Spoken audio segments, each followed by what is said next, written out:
5 a.m. alarm. The first 3 days feel like violence. The body is certain this is a mistake. The mind produces 17 reasons why tomorrow would be a better start date. You hit snooze, not because you decided to, because the decision was never properly made. The alarm was set the night before by a version of you with motivation. The alarm is being answered in the morning by a version of you with none. The men who wake up early consistently are not men with superior willpower at 5 a.m. They are men who built the environment, the triggers, and the reward architecture around the early wake so thoroughly that the version of them at 5 a.m. does not face the same decision the version of you faces. The decision was made earlier, in conditions that supported it, and the morning is simply execution. Logan does not function through willpower. He functions because decades of repeated behavior have built a pattern so deep that the pattern runs without requiring a fresh decision each time. The early wake addiction works identically, not through motivation, through the systematic removal of the conditions that make the snooze button win. 8 strategies. Everyone removes a specific barrier between you and the alarm being honored. Here is every one. Strategy 1. Move the alarm across the room. Not metaphorically, physically. The phone that is reachable from bed does not require the body to wake. The phone across the room requires standing. Standing breaks the sleep inertia more effectively than any amount of resolve applied horizontally. The barrier between sleep and wakefulness is not primarily motivational, it is physical. Remove the physical option to answer the alarm without standing, and the standing becomes automatic. The automatic standing is the entire first battle won without willpower entering the equation. Strategy 2. Set the bedtime before setting the alarm. The early wake that follows insufficient sleep produces a morning where the body's deprivation is severe enough to override any architecture. The addiction to early rising is built on adequate sleep, not on the romantic image of sleeping less and doing more. Calculate backward from the alarm. If the alarm is 5 a.m. and the body requires 7 hours, the bedtime is 10 p.m. Set it, hold it. The early wake becomes sustainable only when the sleep it follows is complete. Strategy 3. Have one specific thing waiting. Not a routine, one thing. The specific activity that the early morning exists to enable. The pages to write. The training session. The study block. The one thing that cannot happen at any other time with the same quality. The alarm that wakes you to a specific thing is answered differently than the alarm that wakes you to a general intention. The specific thing is a pull. The general intention is not. Before setting tomorrow's alarm, name the one thing. Write it on a piece of paper beside the phone across the room.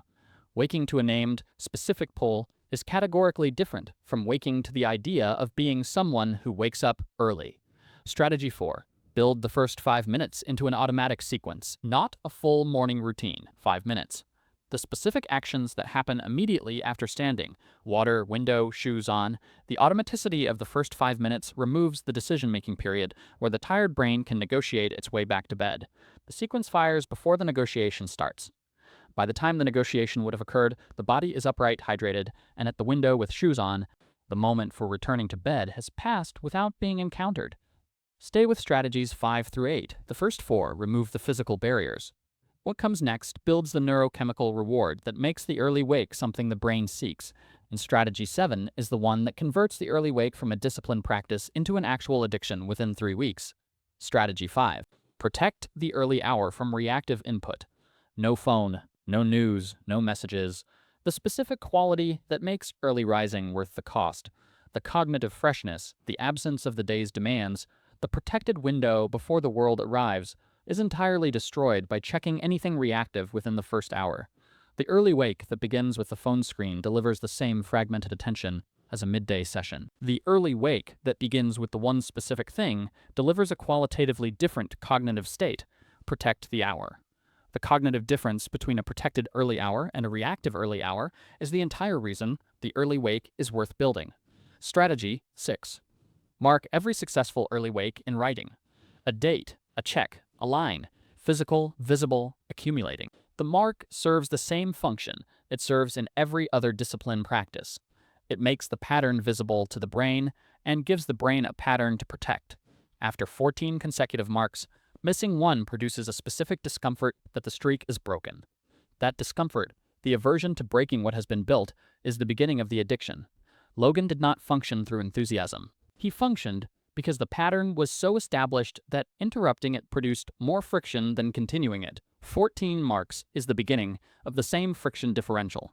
Strategy 7. Acknowledge the morning deliberately, every morning for the first 30 days, 30 seconds, standing at the window or outside.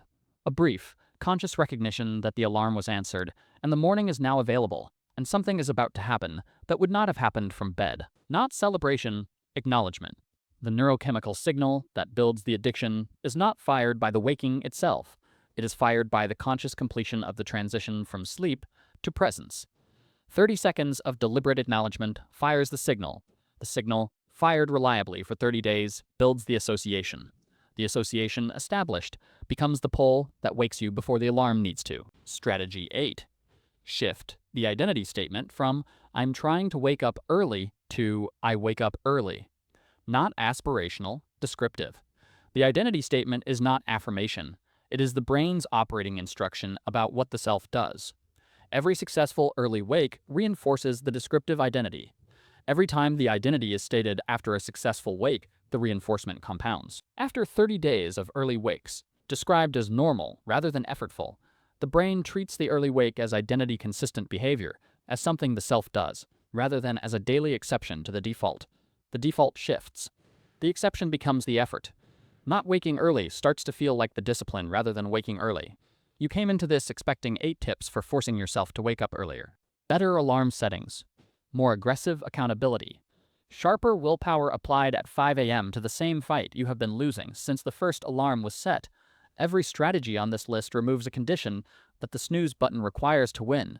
The phone across the room removes the physical option. The bedtime removes the deprivation. The specific pull removes the vagueness.